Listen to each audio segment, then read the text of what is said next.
నేను మీ కృష్ణమేడ. ఈరోజు రిపోర్టర్ స్టాక్తో సరికొత్త అధ్యయనం సృష్టించినటువంటి ఒక సరికొత్త టాపిక్తో ఈరోజైతే మేము ముందుకు వస్తున్నాం. ప్రధానంగా తీసుకుంటే 35 సంవత్సరాల తర్వాత చరిత్ర సృష్టించినటువంటి ఒక అద్భుతమైన మూవీ, తెలుగువారి ఎంతో ప్రేమించినటువంటి మూవీ.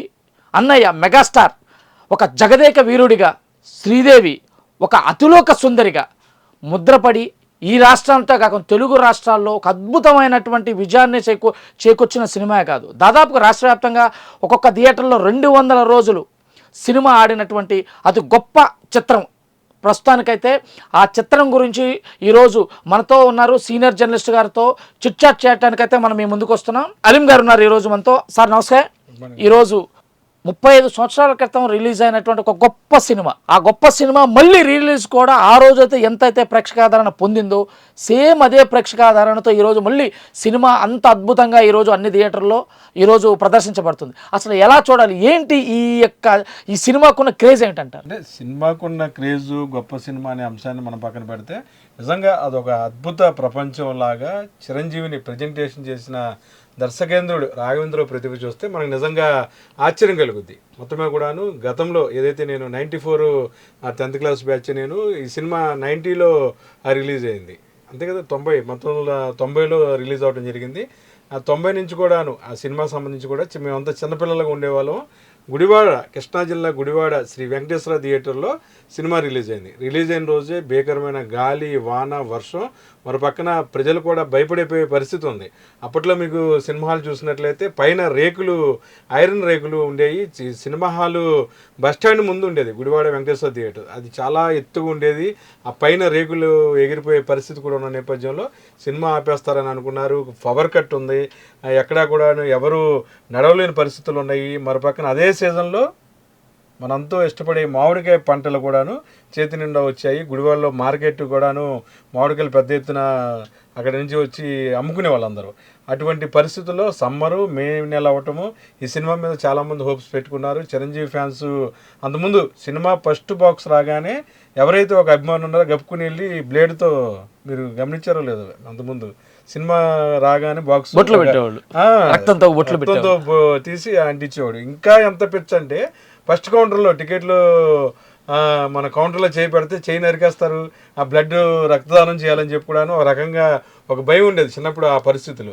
అటువంటి పరిస్థితుల్లో జగదేక వీరుడి అత్యవసర సుందర సినిమా రిలీజ్ అవటం, ఆ సినిమాలో ఎంతో గొప్పగా ఆ స్క్రీను ఏదైతే హిమాలయాల్లో చిరంజీవి వెళ్ళిన పరిస్థితి, పాపకు సంబంధించి ఒక సంజీవిని మొక్క కోసం చిరంజీవి ఏకంగా హిమాలయాలకు వెళ్ళటం, హిమాలయాల్లో విజిట్కి వచ్చిన ఎవరైతే దేవకన్య ఉందో శ్రీదేవి ఇంద్రజ, ఆవిడ అపురూపమైన అందంగా ఆ హైట్లో ఆవిడ నడుచుకుంటూ రావటం, ఆ తెల్లని బట్టలు మెరుస్తుంటే నిజంగా అప్పట్లో నోట్లో ఏగలు వెళ్తాయి అన్న పరిస్థితి అయితే శ్రీదేవి అందచందాలను చూపించడంలో దర్శకుడు అద్భుతంగా చూపించారని చెప్పొచ్చు. ఎందుకంటే ఆమె వచ్చే రాకవచ్చు, ఆ చిరంజీవి ఇలా టచ్ చేసుకుంటూ వెళ్తుంటే ఆ సీన్స్లో లైట్లు వెలిగే పరిస్థితి, మొక్కలు, అవన్నీ కూడాను ఒక అద్భుతమైన దృశ్య కావ్యాన్ని రాఘవేంద్రరావు అటు ఇటు ఎవరైతే ప్రేక్షకులు ఉన్నారో సినిమా కనువిందు చేసే విధంగా పరిచయం చేయడం జరిగింది. అతిలోక సుందర్ అంటే ఇలాగా ఉంటుందా అనేక కోణంలో బేసిక్గా శ్రీదేవి అందగత్తే. శ్రీదేవి అందంతో పాటు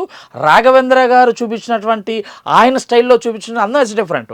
అంటే అతిలోక సుందర్ ఇప్పుడు కూడా అంతే, మన తెలుగు ప్రేక్షకులంతా అతిలోక సుందర్ ఎవరా అంటే శ్రీదేవి అని చెప్పుకునేంత గొప్ప సినిమా. ఇంకోటి, ఈ సినిమాకి మహామహులు అంటే ఇటు డైరెక్టర్స్ పార్ట్ కానీ, ఇటు మ్యూజికల్ కానీ, అదేవిధంగా రైటర్స్ పార్ట్ కానీ, అదేవిధంగా ప్రధానంగా ఈ సినిమాకి అబ్బని తీయని ఒక దెబ్బ అసలు ఇప్పటికి కూడా మర్చిపోను. అంటే 35 సంవత్సరాల క్రితం రిలీజ్ అయిన సినిమాలో పాట ఇప్పటికీ ఎవరికైనా ఇప్పటికీ మనం రింగ్ టోన్స్గా, కాలర్ రింగ్ టోన్స్గా ఇంకా వింటూనే ఉంటాం. ఇటువంటి పాట కంపోజ్ చేసినటువంటి ముందు డాన్స్ మాస్టర్ గురించి మనం చెప్పుకోవాలి, సుందర మాస్టర్ గురించి.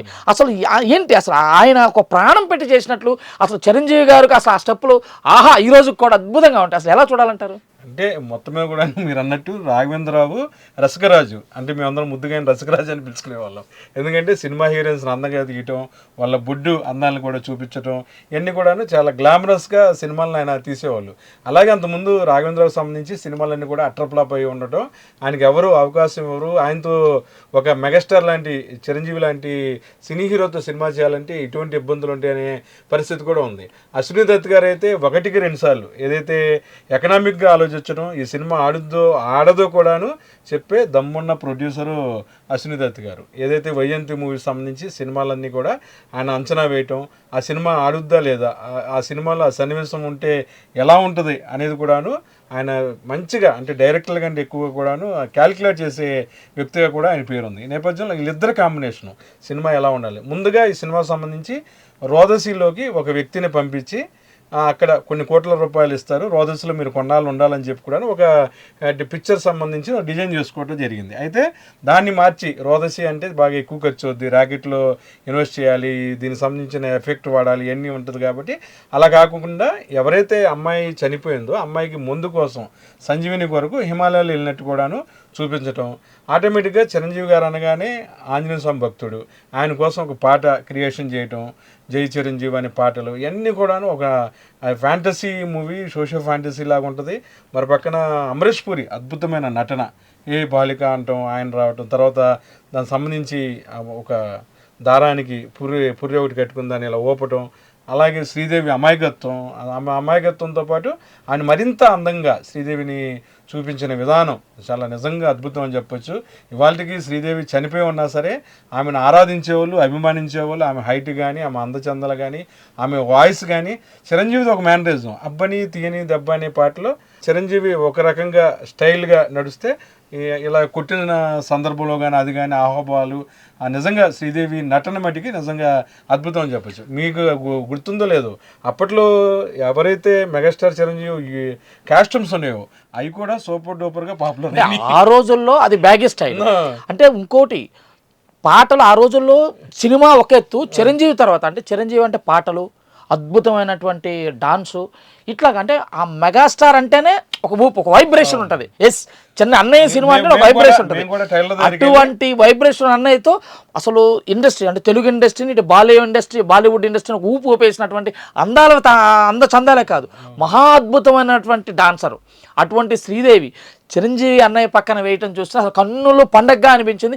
అదే కన్నుల పండగ ఈరోజు మళ్ళీ మా ప్రేక్షకులకు ముందు రావటం మరొక పండగలా ఉంది.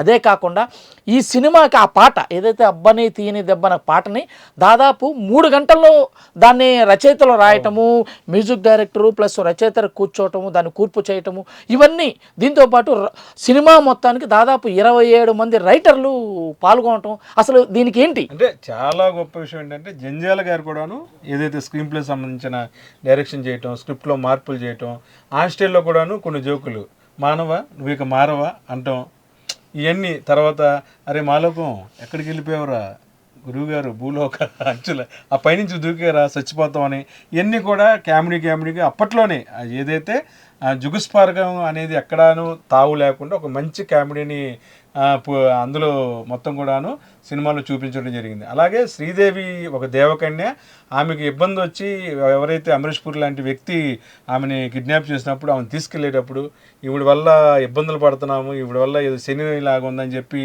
రాళ్ళు పెట్టి జనాలు కొట్టడం, అప్పుడు అల్లు రామలింగ యాక్షను, ఇవన్నీ కూడా నిజంగా ఒక అద్భుతం అని చెప్పొచ్చు. ఎందుకంటే ఒక సినిమా ఇన్ని సంవత్సరాల పాటు మనం ఆరాధిస్తున్నాం, ప్రేమిస్తున్నాం. సినిమాలో చేసిన వాళ్ళు చాలామంది చనిపోయారు. అలాగే సినిమా సంబంధించి సంగీతంలో అద్భుతంగా ఏదైతే ఆ వాయిద్యాలకు అనుగుణంగా గొప్ప గొంతుతో పాటలు పాడిన బాలుగారు ఒక్కొక్క పాట నిజంగా అద్భుతం అని చెప్పొచ్చు. ఇవాళకి కూడా అటువంటి పాటలు మనం వినలేని పరిస్థితి ఉంటుంది. హిందీలో కూడా అయ్యే పాట అబ్బని తీయని దెబ్బ పాట హిందీలో కూడాను మాధురి దీక్షిత్ గారు చాలా సూపర్ డూపర్గా కూడాను యాక్షన్ చేశారు.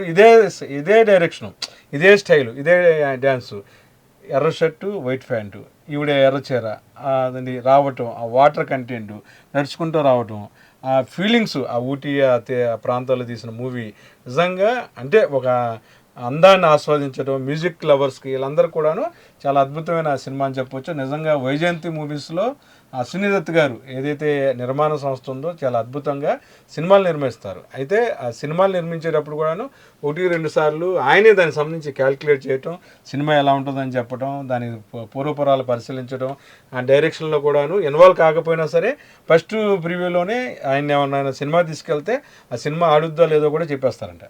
అంత గొప్ప పరిణితి చెందిన నిర్మాత అశ్విని దత్ గారు. నిజంగా మీరు అన్నట్టు రసికరాజులు దర్శకేంద్రుడు రాఘవేంద్రరావు గారి డైరెక్షన్ అయితే చెప్పక్కర్లేదు. ఎందుకంటే సినిమా నిర్మాత తగ్గట్టు ఏదైతే ఆ బడ్జెట్కి అనుగుణంగా తక్కువ బడ్జెట్లో మీరు హిమాలయాలు సంబంధించిన సెట్టింగ్స్ చూస్తే మనకి ఇప్పుడు జనరేషన్కి అర్థమైపోద్ది. అవన్నీ కూడాను పాలిథిన్ పేపర్లో, నిజంగా అవన్నీ కూడా పాలిథిన్ పేపర్లో అవన్నీ పేరుచ్చటం, దాని మీద వైట్ ఫోమ్ లాగా ఒక గ్లామర్ ఇవ్వటం, అవన్నీ కూడా. ఇప్పుడు హిమాలయాల సెట్టింగ్ అంటే మీరు బాహుబలి ఇవన్నీ చూస్తే గ్రాఫిక్స్ వచ్చినాయి. అప్పట్లో రాఘవేంద్రరావు గారు పాలిథిన్స్ కవర్స్ని ఐస్ క్యూబ్ ఐస్లు ఏదైతే ఐస్ క్యాన్లు ఉంటాయో వాటిని అన్నిటి కూడా పేర్చి దానికి సంబంధించి హిమాలయాల సెట్టింగ్ వేయటం, అందులో ఏదైతే సంజీవిని సంబంధించిన మొక్క కోసం వెతకటం, ఈవిడే చిరంజీవి వెళ్ళగానే ఆవిడ రాగానే ఆ కింద ఫుట్టు అది మనకు కనబడుతూ ఉంటుంది. ఎల్ఈడి బల్బ్స్ అప్పట్లో లేవు కాదా, ఆ బల్బుల టైప్ క్రియేషన్ చేసి బల్బులు పెట్టడం, ఇవన్నీ కూడా నిజంగా ఒక అద్భుతంగా మెగాస్టార్ చిరంజీవి సినిమా చరిత్రలో కూడాను ఒక అద్భుతమైన మూమెంట్ ఈ సినిమా అని చెప్పొచ్చు.